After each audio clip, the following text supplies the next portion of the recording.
भारतीय परिवार एवं समृद्ध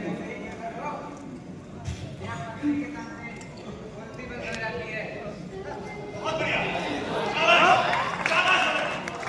बहुत बढ़िया। तो विद्युत लोग भी सबसे ही पुरानी बातें लेकर बैठ गए। अभी तो गुलामी का दौर है। बहुत सी बौद्धिकताएं इस वातावरण में चले रहने से पहले ही मर जाती हैं।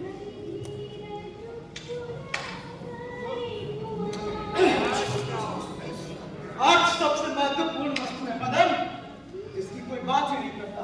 सामाजिक संरचना तो पहले ही खो चुके, इसीलिए हम अभी तक गुलाम हैं। परंतु इसके कारण हम गुलाम बने, इस बात से मैं सहमत नहीं हूँ। क्योंकि जब हम गुलाम बने, हम समृद्ध थे, सुसंस्कृत थे, फिर भी हम गुलामी की जंजीरों में जकड़ गए ना। बहुत बढ़िया। हमारे मस्तिष्क में इसके लिए क्या विचार है? वर्तमान समाज की जैसी विपरीत संरचना है, उसको नियोजित करने के लिए हमें शिक्षा को रस्सी की तरफ प्रयोग करना है। Education is the root thing lacking in our society. We need to work on our educational policies. और इसके लिए मैं एक विशाल विश्वविद्यालय की परिकल्पना करता हूँ। बहुत अच्छी मदन, बहुत अच्छा विचार है। पिता की तरह देश और समाज पर समर्पित होना चाहते हैं, लेकिन परिवार की परिस्थितियां इसकी अनुमति नहीं देती।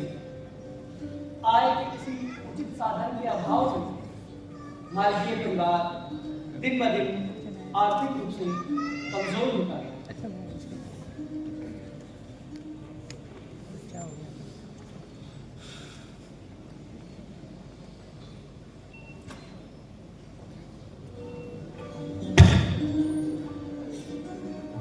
भैया तो मदन, जी भैया बताइए, अब क्या विचार है? किस प्रयोग में भैया? अरे भाई, नौकरी के विषय में अब स्नातक के बाद और क्या हो सकता है? जी भैया, किंतु मैं अभी सोच रहा हूँ संस्कृत से स्नातक करूँ तथा राष्ट्र और धर्म के लिए कुछ करूँ। नौकरी करना मुझे बहुत साधारण कार्य लगता है और उसमें व्यक्तिगत स्वतंत्रता भी चल जाती है। विचार तो अच्छा है मदन, लेकिन भोजन बन गया मदद करके जाना। जी अब मैं क्या करूं तुम्हारे से? क्या बात है माँ? अरे कुछ नहीं मदन, कोई बात हो गई है? बात कुछ ऐसी तो बात। आप लोग को छुपाने का प्रणाम भैया, प्रणाम। और मदद कैसे हो? देखिए ना भैया, अभी ये लोग कुछ फुसफुसाहट कर रहे थे, जिन्हें पूछते ही चुप हो। मदन, पिताजी आजकल अस्वस्थ रहते हैं और उनके लिए कथा प्रवचन में भी जाना संभव नहीं रहता है। और तुम तो जानते ही हो, घर की आमदनी भी नगण्य है। मदन, जी मैं जिस गवर्नमेंट हाई स्कूल में हेड पंडित हूँ, वहाँ अंग्रेजी के अध्यापक का एक पद खाली है। तुम्हारी अंग्रेजी भी बहुत अच्छी है, मेरे हिसाब से तुम्हें कोशिश करनी चाहिए। मैं फरमाइश भी कर दूंगा, वेतन भी ठीक है, 40 रुपए प्रति माह। लेकिन भैया नौकरी करने में जय गोविंद ठीक ही तो कहते हैं, तुम कर लो ये नौकरी। माँ आप कुछ मत करो, तुम्हारा मदद नौकरी कर लेगा। और माता की चिंता देखकर मदन मोहन मालवीय ने 40 रुपए प्रति माह पर सरपा के अध्यापक बनना स्वीकार कर लिया। उन्हीं के शब्दों, उन दिनों नौकरी न कर पाने की सारी घटना माँ के आंसू के साथ बही। बतौर अध्यापक वे खूब चर्चित थे। सन 1886 में कलकत्ता के द्वितीय अधिवेशन में भाग लेने वे अपने गुरु आदित्यराम भट्टाचार्य के साथ कलकत्ता पहुंचे। बतौर उस कार्यक्रम के सदस्य मदन मोहन ने कुछ इस तरह अपनी बात प्रस्तुत की। Without representation, this is the first commandment in Englishman's political Bible. I ask, how can they partner with their conscience and taxes here to their free and educated fellow subjects? As if we are dumb, as if we are fools, as if we are sheep or cattle? No, they are mistaken. We are not dumb any longer. India has found a voice at last in this great Congress, and in it and through it, we call on England to be true to her traditions, her instincts, and herself, and grant us our rights as free-born British citizens. अंततः मैं बिना किसी लाग लपेट के अपनी बात दोहराता हूँ कि प्रतिनिधित्व नहीं तो कर नहीं, और ये भी बहुत निर्भीकता से कहता हूँ कि अंग्रेजी सरकार निरंकुश है। वो वास्तव में हमारे साथ केवल गुलामों जैसा व्यवहार कर रही है। और इस प्रश्न को उठाते हुए अपनी बात समाप्त करता हूँ कि जब प्रतिनिधित्व का अधिकार हर शिक्षित स्वतंत्र ब्रिटिश प्रजा को है, तो ये अधिकार हम भारतीयों को क्यों नहीं? धन्यवाद।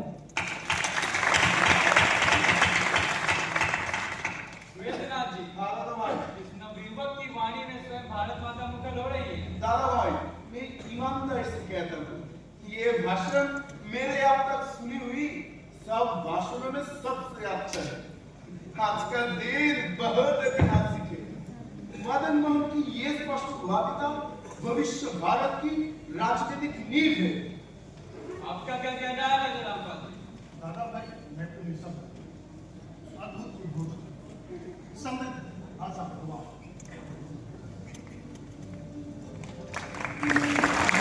सम्मेलन के बाद नो टैक्सेशन विदाउट रिप्रेजेंटेशन क्या बात के मदन मोहन मालवीय के साथ इस कदर जुड़ गया कि बौद्धिक समाज के बीच में चर्चा में आ गई। इसी सम्मेलन में कला कांकर के राजा रामपाल सिंह मदन मोहन मालवीय के ओजस्वी वक्तव्य को सुनकर मंत्रमुग्ध हुए और उन्हें अपने यहाँ आमंत्रित।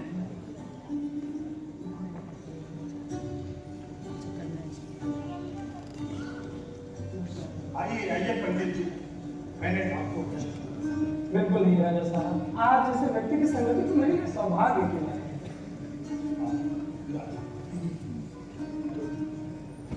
ठीक है राजा साहब, मैं यही बेहतर हूँ। आप किसी बुरे हैं क्या? आप तो जानते ही हैं, अभी हाल ही में मैं लंदन से वापस लौटा हूँ। वहां से सब सामान्य बात, शिक्षित समाज जिसके बिना सक्रिय ही नहीं रह सकता। वैसे हमें अंग्रेजों से बराबरी करनी, उनके आहार और दिनचर्या का परिश्रम करना ही। नहीं राजा साहब, माफ करिएगा, तो मैं आपके इस विचार से सहमत नहीं।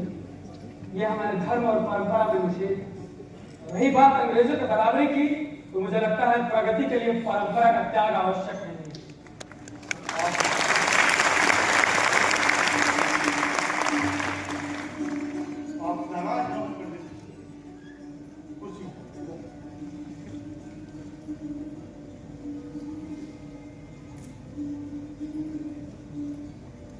तो बताइए राजा साहब, कैसे याद किया? पंडित जी बहुत दिनों से सोच रहा हूं। कलकत्ता अधिवेशन में मैंने आपको अद्भुत उद्बोधन, समृद्ध, तभी से मैं सोच रहा था ये तो आपका स्नेह है राजा साहब। आप तो जानते ही हैं, जब मैं लंदन में था तो वहां से हिंदुस्तान पत्र का संपादन कर रहा। जी, मेरे साथी पत्र का संपादक कालक आकर्षित हो। इस पत्र के संवर्धन से जैसी उम्मीद मुझे थी वैसा नहीं हो पा रहा।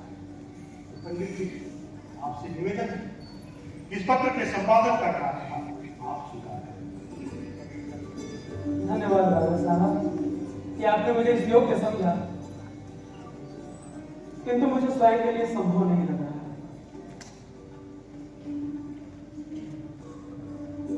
आप ठीक से विचार कर लेंगे।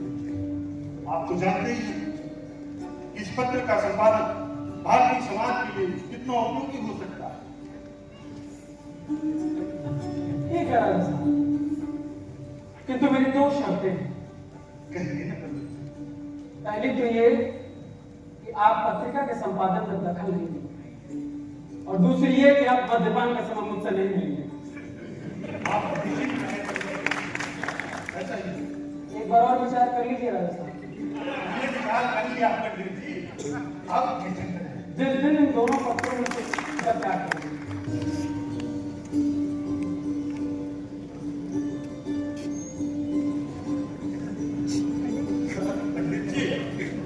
अरे राजा साहब,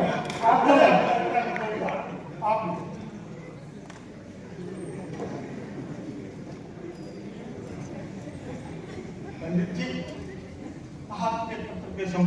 मैं बहुत खुश हूं।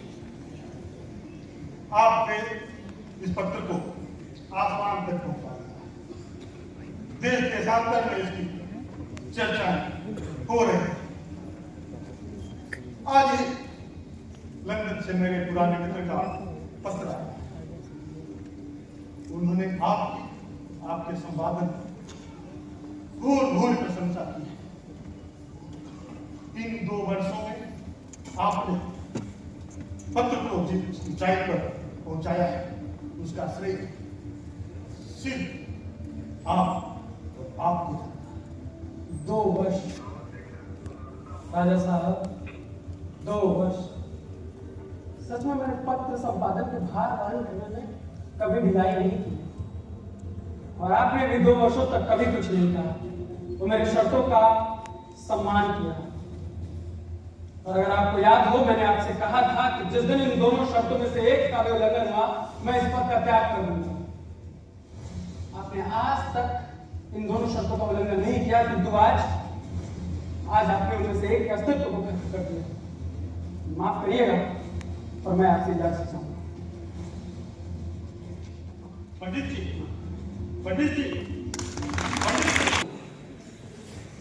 स्वयं के वादे के टूट जाने का गहरा मलाल।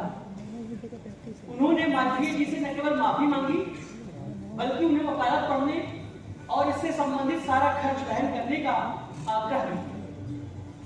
1891 में माधवी जी ने वकालत की परीक्षा पास की और बतौर वकील 2 सालों तक सेशन कोर्ट में और 1 साल तक हाई कोर्ट में प्रैक्टिस करना शुरू कर दी। जिन दिनों उनकी वकालत शिखर पर थी, एक घटना थी।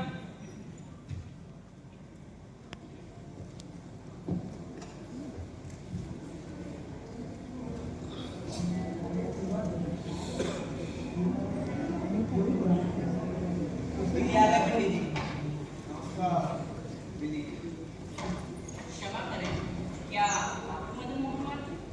जी बताइए। ओ नमस्कार। नमस्कार। बहुत तारीफ सुनी है आपके दर्शन करके मैं तो धन्य हो गया। वैसे मैं आपको ही ढूंढ रहा था और देखा भी था, पर इस समय इस विषय में कोई वकील भी हो सकता है ऐसा मैंने सोचा ही नहीं था। बस इसलिए आपसे पूछ ना सका। वैसे मैं आपकी वेशभूषा का कारण जान सकता हूँ? ब्लैक लॉ में न्याय की बात करना हमारा जैसा संगत समझते हैं, और आप स्वयं विचार कीजिए ना, इस सत्य और न्याय के लिए अदालत में करते हुए लोग काला कपड़ा पहनते हैं, इतना हास्यास्पद है। स्वयं विचारिए महोदय, इतनी गर्मी में काला रंग पहनना कहाँ तक तार्किक है? अभी भारत जैसे देश में जहाँ की जलवायु यूरोप जैसी ठंडी नहीं। वो तो क्या अदालत में बहस दौरान करेंगे? नहीं महोदय, क्या मैं आपको इस वस्त्र में ठीक नहीं? अरे नहीं, बस पूछ रहा था। बात यह है कि काला कपड़ा हमारे सनातन परंपरा में शुभ माना जाता है। न्यायालय भी एक प्रकार का धार्मिक स्थल है, जहाँ मैं अपने धर्म और परंपरा के साथ आना ही उचित समझता वाह, अद्भुत है बात। हूं। बताइए किस प्रयोजन से आना हुआ है? क्या बताऊं आपको, मैं बहुत बड़ी मुसीबत। क्या बात? अब तो बस आपका ही साथ। जो भी है विस्तार से बताइए। दरअसल बात यह है कि शुक्ला जी ने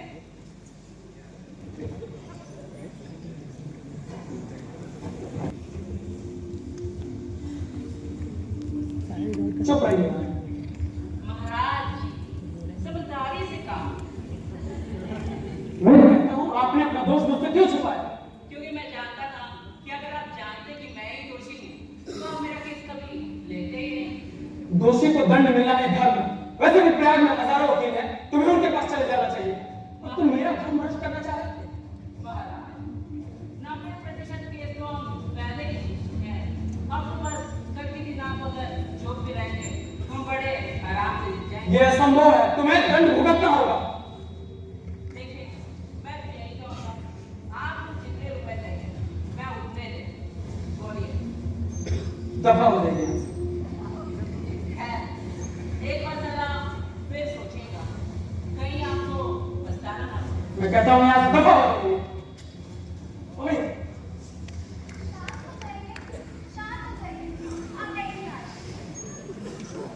अधर्म के मार्ग पर ले जाता है।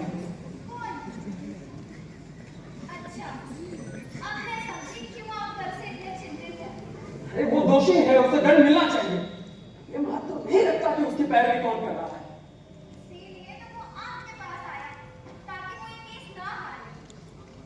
यही तो समस्या है इस न्याय प्रक्रिया।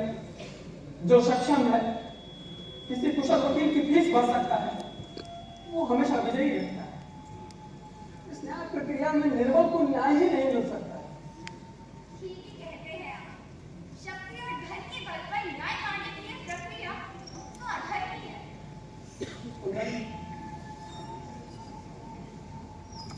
मेरा मन इस पेशे से उचटता जा रहा है। मैं व्यक्तिगत जीवन की ओर और अधिक उन्मुख होता जा रहा हूँ। मुझे चिंता सताते रहती है, मुझमें से मेरा देश और समाज। आप ना हम परेशान हो रहे हैं। सत्य और न्याय का पक्ष लेकर आप जन कल्याणकारी का कार्य कर रहे हैं। हिंदू हॉस्टल बनवाना हो या नागरिक को अदालत में प्रवेश दिलवाना हो, ये सब कुछ जन कल्याणकारी का कार्य है। फिर आप अपनी आकांक्षा को विराम मत दीजिए। देश और समाज पर हम जितना अर्पित हो सकेंगे हो जाए। वकालत के पेशे से उनका मन खिन्न हो गया। इसी बीच वे अपने बचपन के स्वप्न और विराटतम लक्ष्य यानी विश्वविद्यालय के निर्माण के स्वप्न को लेकर काशी नरेश के मिले बनारस पहुंचे।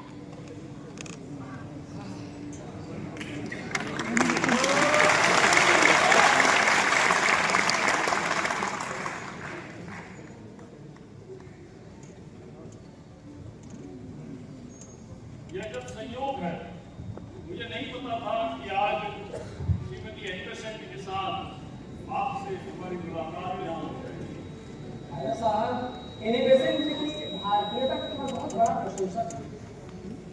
सेंट्रल इंग्लिश स्कूल का निर्माण करा के भारत भूमि को इन्होंने जो अनमोल उपहार दिया है, उसका स्मरण होते ही मेरा मन को इनके प्रति और श्रद्धा सजेगा। तो बताएं पंडित जी, कैसे आना हुआ आपका? राजा साहब, मैं बहुत समय से एक विश्वविद्यालय के निर्माण का स्वप्न देख रहा हूँ। एक ऐसा विश्वविद्यालय जो भारतीय परंपरा और वैश्विक आधुनिकता का समन्वय है। मुझे लगता है राजा साहब, अब समय आ गया है कि इसे बनारस में साकार किया। मेरी हंसी को अन्यथा न कीजिएगा पंडित जी। अभी अभी श्रीमती एनिवर्सेंट भी ऐसी ही किसी यूनिवर्सिटी के स्थापना की बात कर रही थी, और वो भी काशी में। क्या नाम ले रही थी आप? University of India. मैंने सरकार को प्रस्ताव भी भेज दिया है, मगर कोई प्रत्युत्तर नहीं आया। इस विषय में सोचना इतना आसान भी नहीं है पंडित जी। काशी में विश्वविद्यालय बने, इससे बड़ी बात और क्या हो सकती है।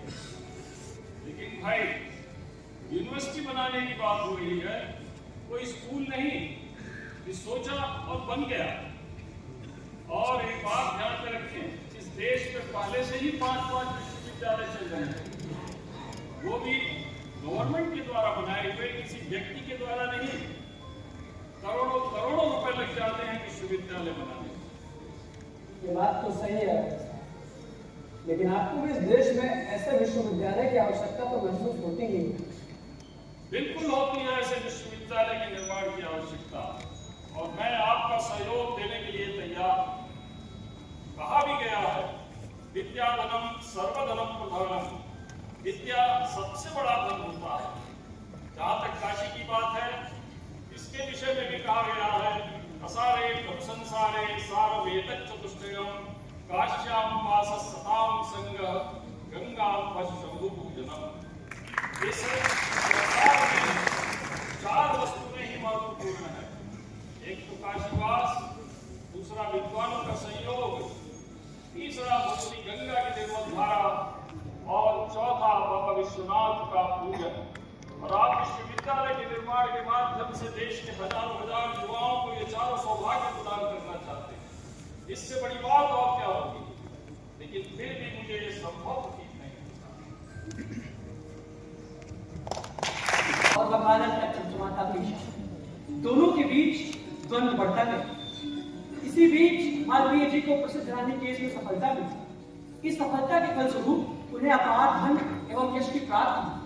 यह सफलता किसी भी आम व्यक्ति को उसके पेशे में रुचि पैदा करने के लिए पर्याप्त थी, लेकिन मालवीय जी में हमेशा से कुछ विशेष था।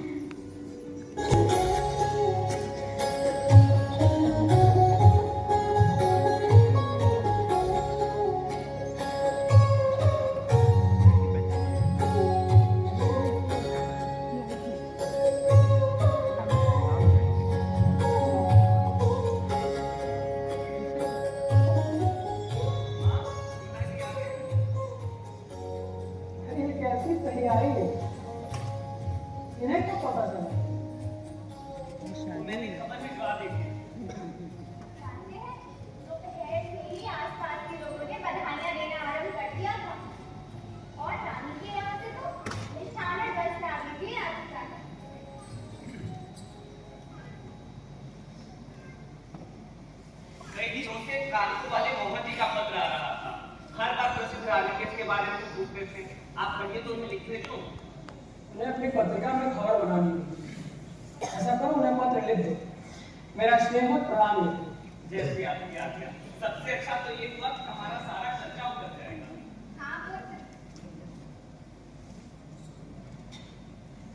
मैं तनिक आराम चाहता।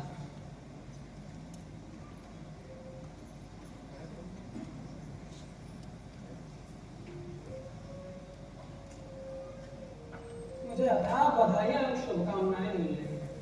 रानी का तो कहना है कि आप प्रयाग के सबसे बड़े वकील हैं। नहीं कुंदन, अब मैं वकील नहीं हूँ। क्यों? क्या हुआ? मैं वकालत छोड़ रहा हूँ। कई दिनों से इस विषय पर विचार कर रहा था। तुम्हारा विचार जानने को इच्छुक हूँ। आपकी आत्मा जिस निर्णय तक पहुंचे, आप उसी निर्णय को लीजिए। मेरी सहधर्मिणी होने के नाते तुम्हारा निर्णय भी बहुत महत्वपूर्ण है।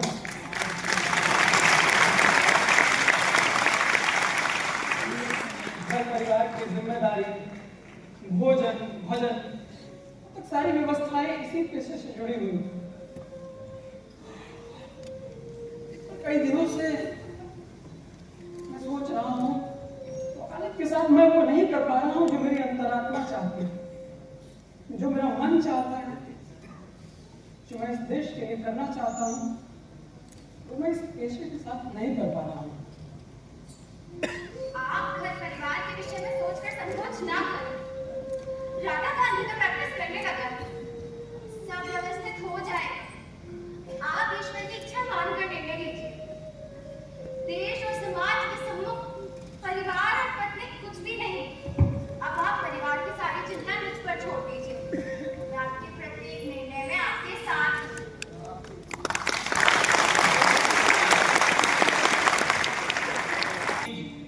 पूर्ण मनोयोग से विश्वविद्यालय के निर्माण में लग गए। विश्वविद्यालय की स्थापना के लिए एक संगठन का होना आवश्यक है, जिसके निमित्त सन 1911 में हिंदू यूनिवर्सिटी सोसाइटी की स्थापना की गई। इससे पहले पीएन महाजन की अध्यक्षता में काशी के टाउन हॉल में एक सभा हो चुकी थी, जिसमें मालवीय जी ने विश्वविद्यालय के प्रस्ताव को बहुत विस्तार से पढ़ा। किंतु आज पुनः मालवीय जी अपने विश्वविद्यालय के प्रस्ताव को दोबारा पढ़ने जा रहे हैं।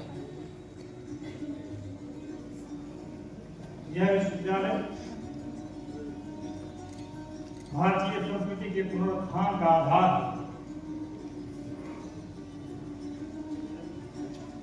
आपका मदन मोहन मालवीय।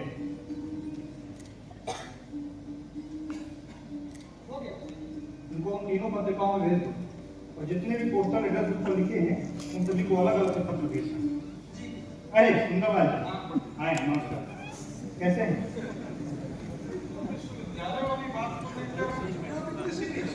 सीरियस? धीरे धीरे पूरा देश इसे गंभीरता से लेगा। भाई मैं तो कम से कम इसे सीरियसली नहीं लेता, और ये कहने आया था कि आप अपने वकालत जैसे कैसे को जरा सीरियसली लीजिए। इलाहाबाद जैसे बड़े शहर में आपका इतना और अपनी बेसिक से इसके साथ बेसिक की महत्ता खूब समझता है, लेकिन मेरा हृदय कह रहा है कि यह विश्वविद्यालय बनना ही चाहिए। वैसे अगर ये खिलौना विश्वविद्यालय आपका बन भी जाए, इससे बड़ी हैरानी वाली बात मेरे जीवन में कुछ होगी नहीं। कृपया से खिलौना मत होगी, इससे मेरी आत्मा जुड़ी हुई है। Sorry for this mister Malvi, but I did not mean to hurt. अरे नहीं सुंदरलाल जी, मैं आपको ऐसे नहीं छोड़ूंगा। इस विश्वविद्यालय के बनने में पहला दान तो आपको ही देना है। और इस तरह से जो गए हैं कि काशी हिंदू विश्वविद्यालय में ऐसा कोई नहीं होगा जो सुंदरलाल को न जाए।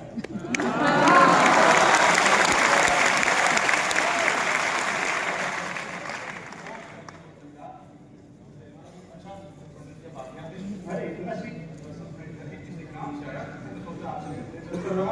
इनके जाने की व्यवस्था कैसे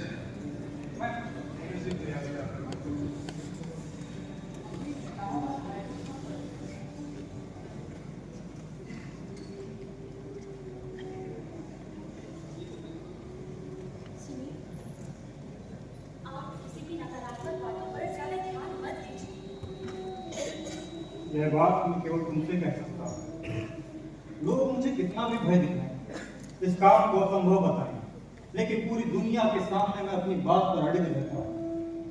लेकिन सच कहूं तो जिस बात को लेकर मैं अब जीवित रहने लगा हूँ, उस पर मुझे कभी कभी संशय है। नहीं, आपको कभी संशय नहीं हो सकता। आपने आज तक जो ठाना है वो किया है। देख लीजिए, ये विश्वविद्यालय भी बनेगा और बहुत सहजता से।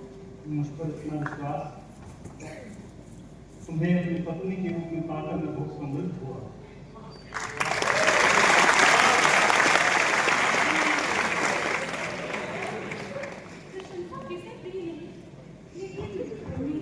प्रशंसा की बात नहीं, लोग मुझे जन संकट और बहुत आत्मबल वाला समझते हैं, लेकिन मुझे कौन बताए इस आत्मबल के पीछे किसका संबल काम करता है।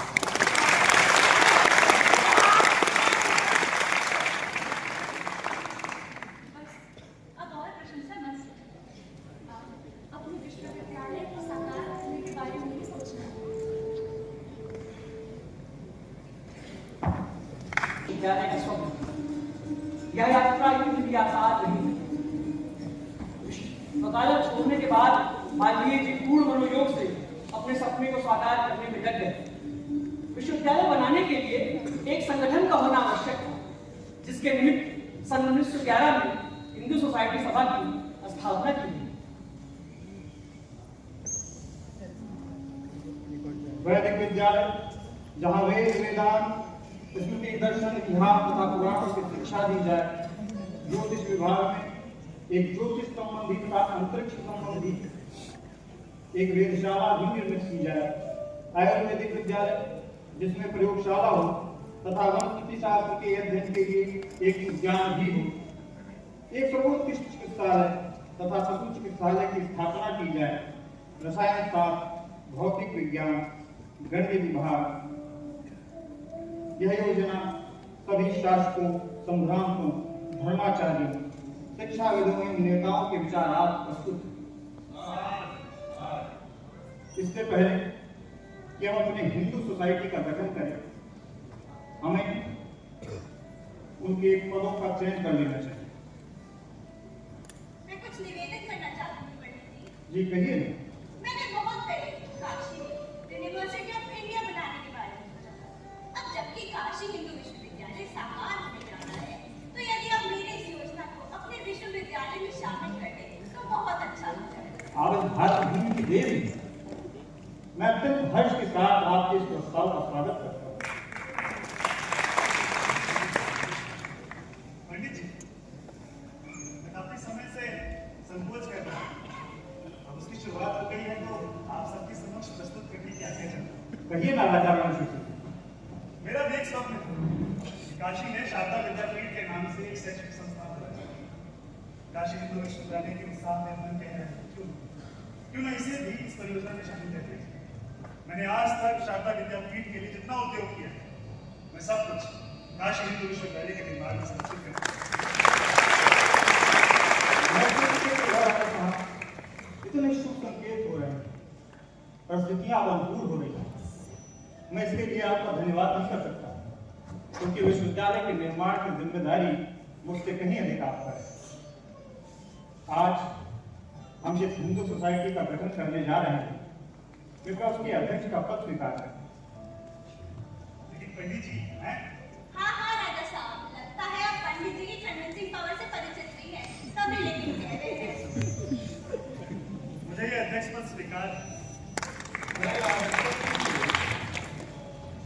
तो विश्वविद्यालय का भाग आपने अपने स्वप्न में शामिल कर लिया, ये कहीं भाग अधिक तो नहीं हो जाएगा? अरे सुंदरलाल जी, आप होंगे सोसाइटी के मंत्री।